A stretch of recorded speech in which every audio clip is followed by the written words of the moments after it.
پہلے تو میں نے مسلمانوں کے اخلاق سنے تھے، اب تو میں نے دیکھ بھی لیے، پر یہ بتا جب 12,000 آیا تھا جان کیوں نہیں چھڑائی؟ تو حضرت چارہ کاٹتے کاٹتے رو پڑے، فرمانے لگے تو نہیں نہ جانتا یہ بیٹیاں سانجی ہوتی ہیں، پتہ نہیں نا؟ میرے رسول پاک نے تو حاتم تائی کی بیٹی کے سر پہ کپڑا رکھ کے کہا تھا بیٹیاں برابر ہوتی ہیں، تو یہ نہیں پتا جب اس کی 6 بیٹیوں کی شادی ہوئی ہے میرے اندر روحانیت کتنی بڑی ہے۔ فرمایا پھر 12,000 آیا ہے تو 2-4 بچیاں پھر گئی ہیں، مجھے نہیں پتا میں اندر سے راضی کتنا ہوں، میں تیری نوکری کرتا رہوں گا، پتہ نہیں اللہ کتنی بیٹیوں کو بیاہ دے گا۔ اتنا رویا وہ عیسائی کے پیروں میں بیٹھ گیا، کہنے لگا بابا میں نے تیری مخالفت کی ہے پر تیرے قریب آ کے پتہ چلا ہے کہ تو بہت اونچے اخلاق کا مالک ہے، اور اگر تیرا یہ مقام ہے تو تجھے اخلاق سکھانے والے محمد عربی کی شان کتنی ہوگی۔ ظالم کی بولیے جاتے نہیں لوگ جھوٹے گواہ بن کے، وکیل صاحب کو نہیں پتا ہوتا کہ یہ بندہ مجرم ہے جو میرے پاس آیا، کیا مجرموں کے وکیل نہیں ہوتے؟ بولے تو اس کو پتہ نہیں ہوتا وکیل صاحب کو کہ یہ صاحب مجرم ہے، میرے پاس مقدمہ لے کے آئے، اور اگر بے ادبی نہ ہو جائے تو میرا خیال ہے قاضی عدالت کو بھی پتا ہوتا ہے کہ مجرم کون ہے اور مظلوم۔ میرے نبی پاک صلی اللہ علیہ وسلم نے اس قدر زیادہ سختی فرمائی اس مسئلے میں، فرمایا جس کو پتا تھا کہ فلاں آدمی ظالم ہے، ظلم کر رہا، پھر وہ ظالم کا گواہ بنا یا اس نے ظالم کی مدد کی، کتنی کی؟ شارحین لکھتے ہیں چاہے اس نے ایک جملہ بول کے کی، چاہے ایک، سارے بولیے، چاہے ایک غریب کو اس نے ظلم کیا تو کہتے ہیں علاج یہ سی، چاہے ایک جملہ بول کے کی، شارحین اس حدیث کی شرح میں لکھتے ہیں ایک جملہ بول کے چاہے مدد کی، جس بندے نے کسی ظالم کی مدد کی کسی مقدمے میں یا کسی صورت میں اور اسے پتا تھا یہ ظالم ہے، میرے نبی پاک صلی اللہ تعالی علیہ وسلم فرماتے ہیں اگر اس نے مدد کی، ابھی ظالم کی بات نہیں ہو رہی، ظالم کے مددگار کی بات ہو رہی، اگر کسی نے ظالم کی مدد کی تو حضور فرماتے ہیں خدا بھی اس سے بری و ذمہ ہے، رسول بھی اس سے بری و ذمہ ہے۔ سنبھال کے رکھے اپنی نمازیں، قربانیاں، حج، زکوٰۃ سنبھال کے رکھے۔ اگر ظالموں کا مددگار ہے، الیکشن آ لینے دے، آپ کو نظر آ جائے گا کون کون ظالموں کا مددگار ہے، نظر آ جائے گا۔ اپنی جیب سے لوگ پیسے دے کے ظالموں کی مدد کریں گے، ان کے فلیکس چھپوائیں گے، بورڈ لگوائیں گے، جیبوں سے پیسے دے کے۔ ہم نے خود آگ لگائی ہے چمن میں اپنے، بے سبب گردشی ایام کو الزام نہ دو، ہم نے خود نور کا ظلمت سے کیا ہے سودا، کر کے توہین سحر شام کو الزام نہ دو۔ ظالموں کے مددگار میدان میں آ گئے، یہ چھوٹا لفظ نہیں، میرے حبیب پاک صلی اللہ علیہ وسلم نے فرمایا جو ظالم کا مددگار ہے سن لے جو سجن کے ساتھ کچہری جاتا ہے، وہ یاد رکھے جو دوست کا گواہ بنتا ہے، وہ یاد رکھے جو کہتا ہے میں مانگی گیا تھا، مجھے بلایا گیا تھا قبضہ چھڑانے کے لیے کسی غریب بیوہ کی جائیداد پہ، کب وہ سن لے تو مدد کر کے نہیں آیا، تو خدا کے ذمے سے نکل گیا ہے۔ رسول پاک نے فرمایا تیرا میرا تعلق ختم ہو گیا، تو ظالم کا مددگار ہو گیا، پھر تو کہتا میں بے چین ہوں، میں بے قرار ہوں، میں آزمائش کا شکار ہوں، پلٹ کے دیکھ تو صحیح تیرا گناہ کتنا بڑا ہے۔ میرے نبی پاک صلی اللہ علیہ وسلم کا ایک اور فرمان سن لیں، ابن ماجہ ابو داؤد میں موجود ہے، اس حدیث کو آپ نے یاد کر لینا ہے، کر لیں گے انشاءاللہ، سارے کہیے انشاءاللہ، کر لیں گے یاد۔ حضور صلی اللہ علیہ وسلم نے فرمایا اگر تو ظالم کی مدد کرے گا نا، یہ لفظ دل کی تختی پہ لکھ لینا، یہ مکافات عمل ہے، مکافات عمل دنیا، ادھر کرو گے تو ادھر بھرو گے۔ فرمایا اگر تو کسی ظالم کی مدد کرے گا، سن لے حضور کا فرمان ہے، اگر تو ابن ماجہ ابو داؤد سیاہ میں موجود ہے، فرمایا اگر تو کسی ظالم کی مدد کرے گا تو رب تعالیٰ مرنے سے پہلے پہلے تیرے اوپر بھی ظالم کو مسلط کر دے گا، تیرے اوپر بھی ایک دفعہ ظلم ضرور ہوگا اگر تو ظالم کی، وہ کسی صورت میں بھی ہو سکتا ہے، کسی صورت میں بھی تیرا بیٹا ہی اٹھ کے ظلم کر دے گا، تو الجھ جائے گا، کسی نہ کسی جگہ تیرے لیے تباہی کا سامان ہوگا، تیرے اوپر ظلم ہوگا، اس لیے کہ تو ظالموں کا مددگار ہے۔ چاہیے یہ تھا کہ تو مظلوم کی مدد کرتا، انسانی ایمانی یقین کا فریضہ سر انجام دیتا، تو ظالموں کا مددگار ہو گیا۔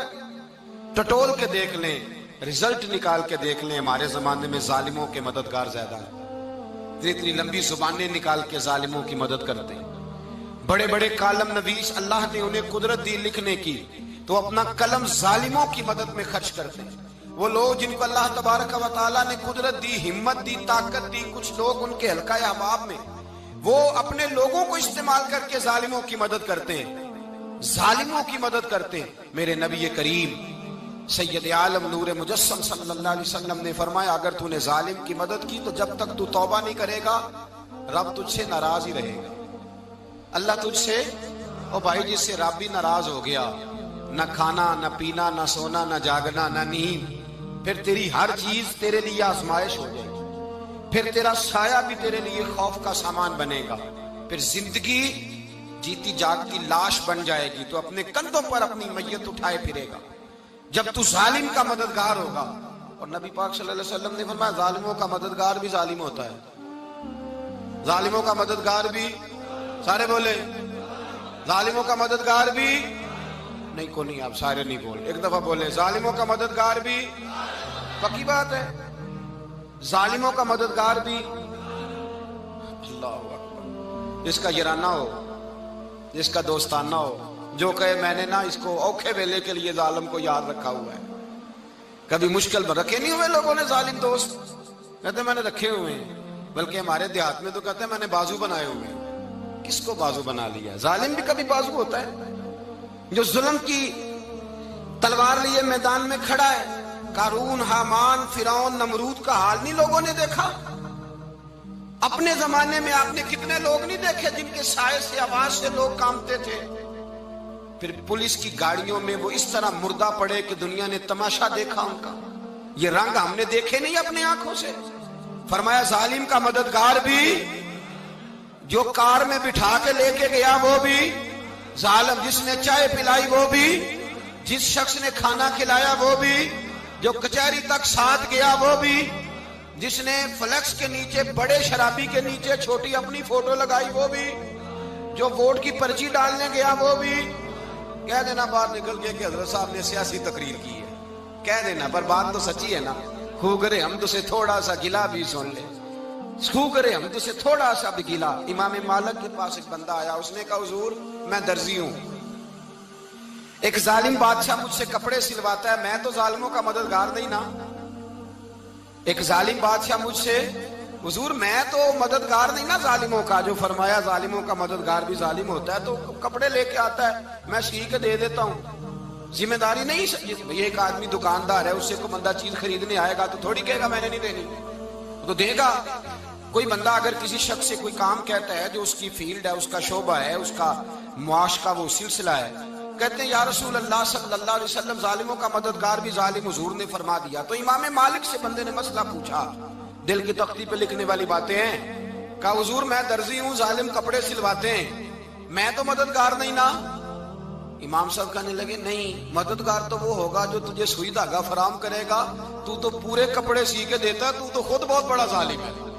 تو پورے سوٹ سی کے دیتا ہے، تو بہت بڑا ظالم خود ہے۔ مددگار تو وہ ہوگا جو تجھے دھاگا دے گا، جو تجھے بٹن دے گا، جو تجھے نلکی دے گا۔ جو ظالم سے اتنی نفرت، ظلم کر کے بندہ ہے،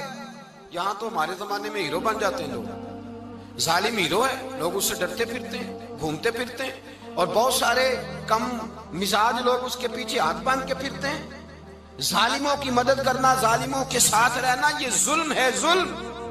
یہ زیادتی ہے۔ میرے نبی پاک صلی اللہ تعالی علیہ وآلہ وسلم نے ارشاد فرمایا، یاد رکھو رب فرماتا ہے میں مظلوم کی مدد ضرور کروں گا، چاہے جلدی کروں چاہے دیر سے کروں، میں مظلوم کی مدد۔ اور حضور صلی اللہ علیہ وسلم نے فرمایا ہے، حضرت معاذ بن جبل کہتے ہیں حضور نے مجھے یمن کا گورنر بنایا، جب میں جانے لگا نا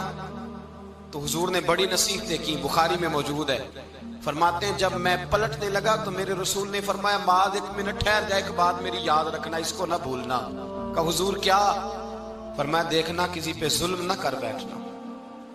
کہیں تجھ سے زیادتی نہ ہو جائے۔ محبوبہ پھر حضور نے فرمایا سن میرے معاذ، میں تجھے گورنر بنا رہا ہوں، زیادتی نہ کر بیٹھنا۔ یا رسول اللہ صلی اللہ علیہ وسلم کیا ہوتا ہے؟ تو میرے کریم نے فرمایا جب مظلوم دعا کے لیے ہاتھ اٹھاتا ہے تو عرش کا مالک کہتا ہے فرشتوں پیچھے ہٹ جاؤ، عرش کا مالک کہتا ہے فرشتوں پیچھے ہٹ جاؤ۔